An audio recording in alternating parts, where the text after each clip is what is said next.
What is up, guys? It's Tyler from One Glance and DRT, and I want to talk a little bit about today overcoming fear. Some people think that the antithesis to love is hate, right? But the antithesis to love is actually fear. Fear is always motivated by a lack of revelation, by a lack of love. Fear in our lives is super destructive. Just like love can dictate everything, fear can dictate everything. And in my life, there's many things that I found that I'm fearful of. But the two things growing up, and I know this is kind of humorous, but the two things growing up, man, that I had like a near phobia of were needles, flipping needles, like getting your blood drawn. And then my other thing was sharks. For whatever reason, man, growing up, I mean, dude, I would be in a lake. Not kidding. I'd be in a lake and be worried about sharks as a little kid. Years ago, I decided that I was going to not only overcome that fear, but I was going to enjoy sharks. I didn't want fear to motivate or to rule any part of my life. It didn't matter if it was spiritual or not to me. I wanted to be in a place where I didn't ever live out of fear. So one time we were in Hawaii, this was probably 4 or 5 years ago. I got on a trip to go scuba diving in this place called the Cathedrals. This is near Maui. I got on this boat and we go over there and we dive down to the bottom. I love scuba diving. I love spearfishing and stuff. I love Hawaii. We go down to the bottom, and the cathedrals are like this rock formation that you can swim into, almost like a cave. And inside, there's holes in the rocks, and the light will shine through, and it actually looks like a cathedral. So much so, people have actually proposed to other people down there while they're scuba diving. It looks like you're in a church. It's absolutely beautiful, just like you would see the stained glass windows on like a cathedral. And the light shining through, it looks like that down there. It's just phenomenal. It's really pretty. So we go down, and we go through the cathedrals and everything, and then we're gonna go swim out to another cave, kind of nearby. And I'm following the dive master, the guy that's leading us, and we're going along, and he looks in the cave that we're about to go into, and he pulls out, and he goes like this, and I know that means there's a shark in there. And dude, I don't know what happened to me, you guys. I don't know what took over. I don't know what it was. I don't know if it was me being sick of being controlled by something. I don't know if it was just my desire for adventure and risk. I don't know what it was, but something possessed me in that moment, and I swam past him into the cave. Like, I mean, even like now telling it, I have no idea why I did that. But I go in. It wasn't an ounce of fear in me. It wasn't like I was like trying not to be scared. I just swam in, like, joyfully, right? I was happy to do it. I swim in, and there's this shark in there, in the cave. Like, it's not a big cave. I mean, it's maybe as big as this room. I don't know if you can see this room right now. It's maybe as big as this room, but maybe not. I don't know. Anyways, so I swim in, and he's right over there on the wall, and I start to swim towards him. And as I do, I think the fact that I was swimming towards him, I could see like his body language change. And he like kind of rose off the bottom and started to come towards me. And then I was like, okay. There wasn't fear. There wasn't fear for a lot of reasons, but one of them was like, this wasn't an animal that wanted to hurt me. So that was the feeling I got. So it rose off the bottom and started coming towards me. It was like it was a little threatened by my coming towards it. So what I did is I just kind of like laid down. I just like calmed down, and I just slowly sunk to the bottom, and I'm sitting on the bottom. Now the shark's probably 4 feet away, and he sees my relaxed composure. He kind of chills out, and he swims right up to me. I'm talking, you can't tell on this camera right now, but I'm talking, we were this far away at one point. His mouth is here. My mask is here on my face. Like, we're this far away from each other, just looking at each other. And man, it was the most euphoric, amazing moment.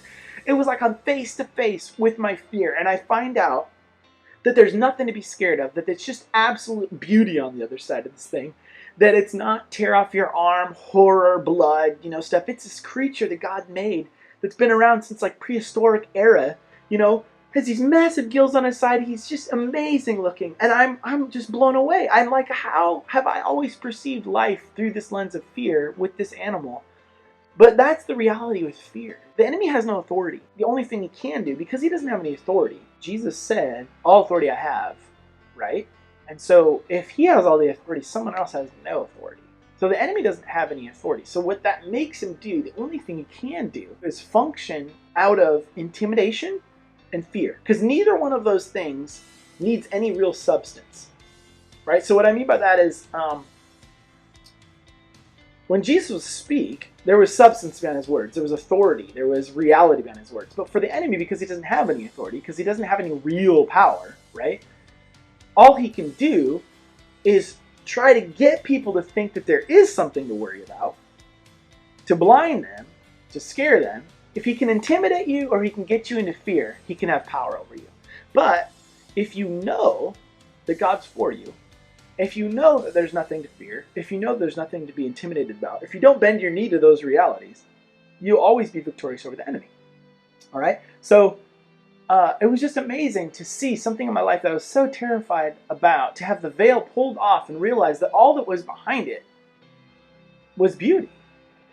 It was incredible. And I think that that's a lot of our experience when it comes to life. I think a lot of us, we're really, really, really worried about certain stuff. You know, we're really worried about finances, or we're really worried about, public speaking, or we're really worried about taking a risk, or doing this or that, or starting our own business, or whatever it is that you're up against that you're worried about.